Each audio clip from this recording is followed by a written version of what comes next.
1, 2, 3. Yes, it's the Late Late Breakfast Show with your host, Bernie J. Mitchell. Are you in? Are you in?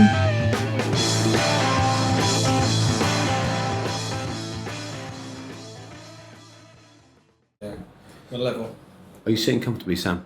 Yes. It's on now. It's on now. So, Sam, is it Sam Michel or Sam Michel or You're making me sound far more exotic than no, Michel. Michel? And what is Chinwag at the moment? Oh boy. The entity that is Chinwag. So Chinwag is a multi-tentacled beast. What we're best known for is we're the lead organisers for Social Media Week London.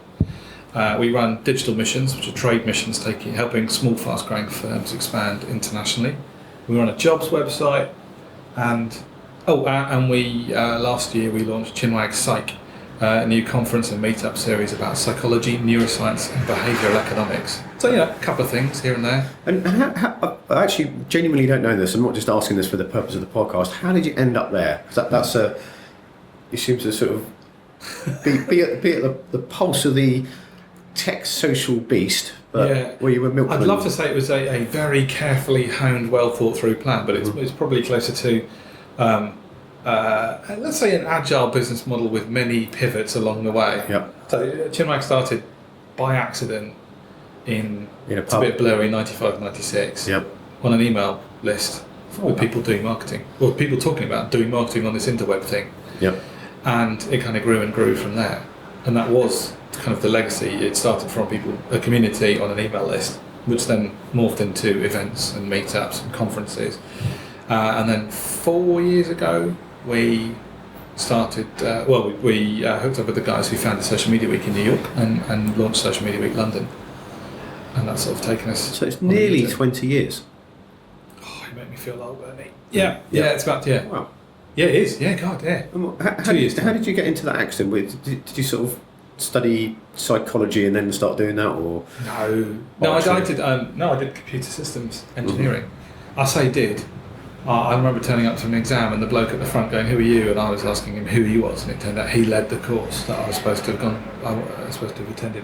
But let's skip over that. I've done that too. So Yeah, not exactly. in catering. So from that, but I was more on the event side of things and working at Imperial College. And this bloke came in and put a cable into my office, and then the cable got plugged into the computer. And so, this is the email. I said, "What's email?" Actually, I knew what email. That's good. It'll make email much easier.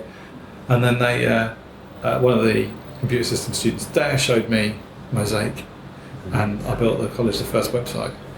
Back in the days when you couldn't do tables or coloured backgrounds, and it was very, very basic. But so that set me on my journey. I'd kind of been doing networking stuff from before then. So which bit do you like best? Is it the tech or the social, the communications or the speed or...? The combo, really. I think that it enables... So my first experience of online networking was mid-80s. Yep. When you used to have to plug your phone into a thing called an acoustic coupler, which looks like a giant rubber device with two suction cups, and literally plug the handset into it. Now sold by Ann Summers. Yeah, for a whole different thing. And then you could dial up bulletin boards, and in those days, bulletin boards were about gaming, and we took very, very early text-based gaming and quizzes and stuff. And the bit that got me was I could have conversations with people in America, actually mainly in America, but just generally all over the world, from my bedroom or from the lounge or wherever.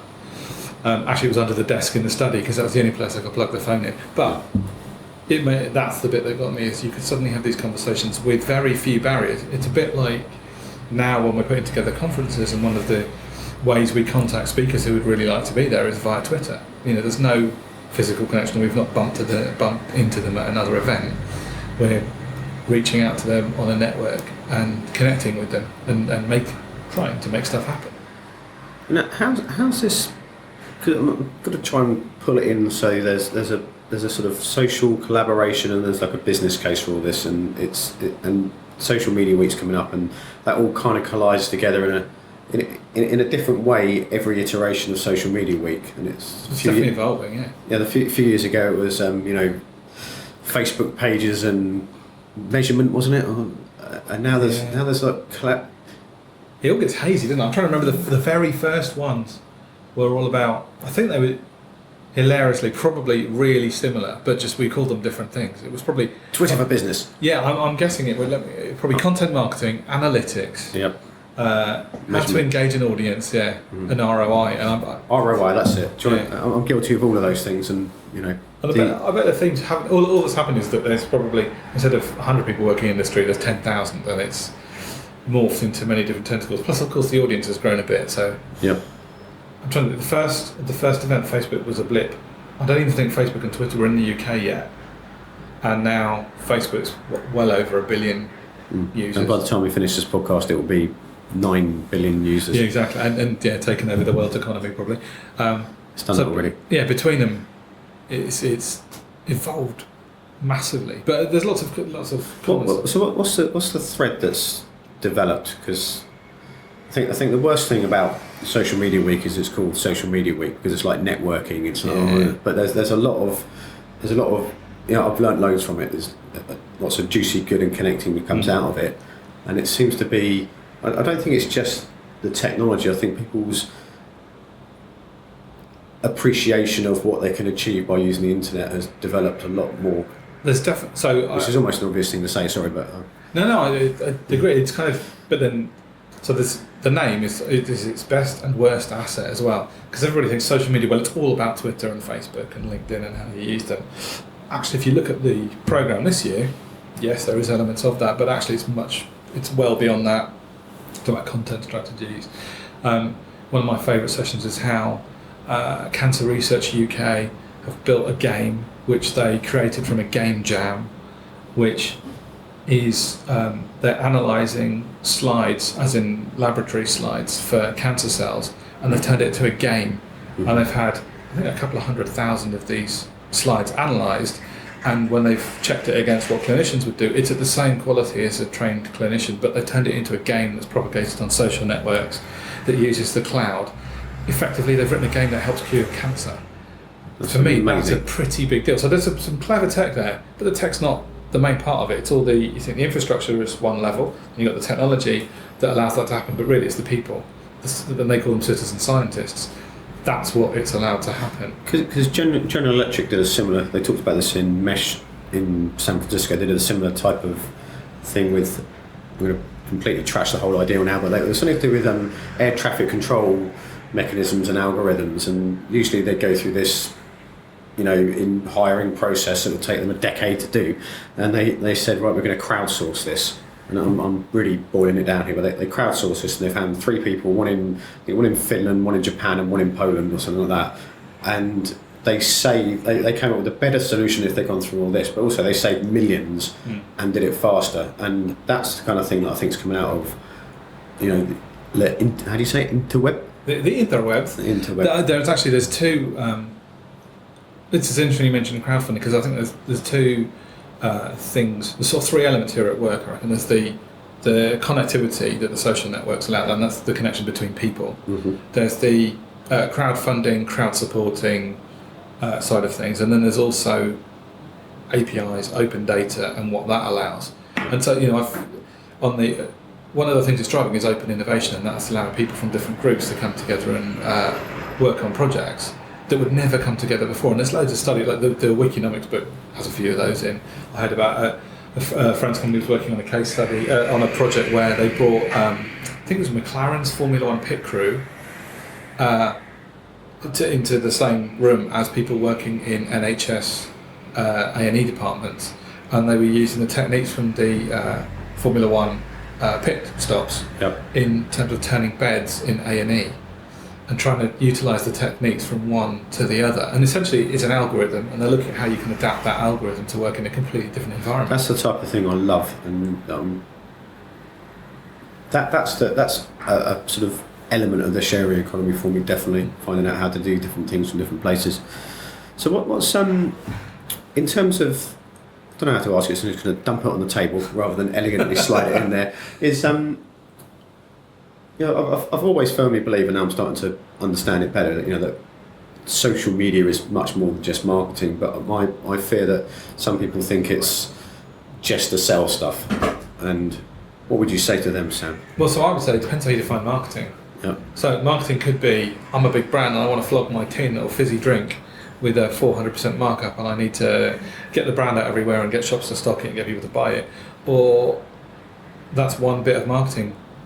Marketing could also be, I'm a cancer charity with a problem to solve, and I want to engage a huge audience in helping me solve that problem. Yeah. Or I'm an individual with an idea and I want to gather a group of people to create a hack day. I think the spectrum of what marketing is. There's the, if you like, the in quotes evil commercial marketing that actually pays the rent. Yeah. There's also the marketing that helps a passion project start. There's like, have you ever come across Good Gym? I've heard of it. It's one of those. So I think they're based in this building actually, but I'm not sure. They created an app that helps people do gym workouts for good, and the gym workouts for good would be, instead of running on a treadmill in a gym, you'd run to a pensioner who was living on their own and say hello and spend a few minutes chatting with them and then run back. I'm not doing them proper justice. I think it's goodgym.org is where you can find it more. But I think it's that sort of thing that's enabled. And that's, to get that out there, you have to market that in the same way that you would have to market a brand. But the marketing takes many different forms, I'd say. So what's the line between tree hugging and business? What kind of a question is that? Yeah, it's in. Well, maybe if I place that a little bit better, if you start we're in the bakery here, and you come to the bakery and go, I've got this startup that's going to change the world, and there's like commercially viable, and then there's like, get your coat.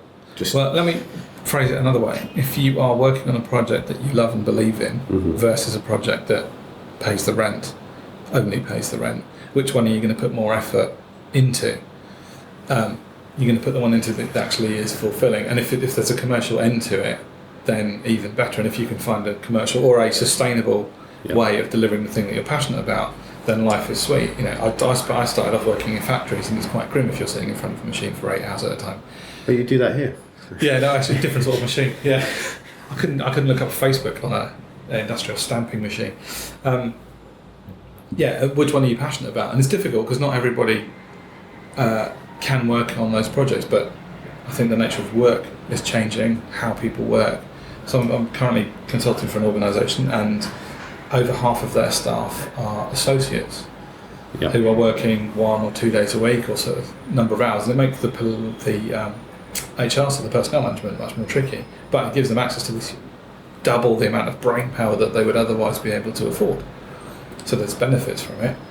And it allows those people to be passionate about the project they work on. Obviously, there's a balance. Still got to pay the rent. Yep. So it's the balance between doing good stuff and having the cash to enable you to finding do your own algorithm. Yeah, and that's one of the things that frustrates me. Pet peeve about events is a lot of people think events should be free, should all be free all the time.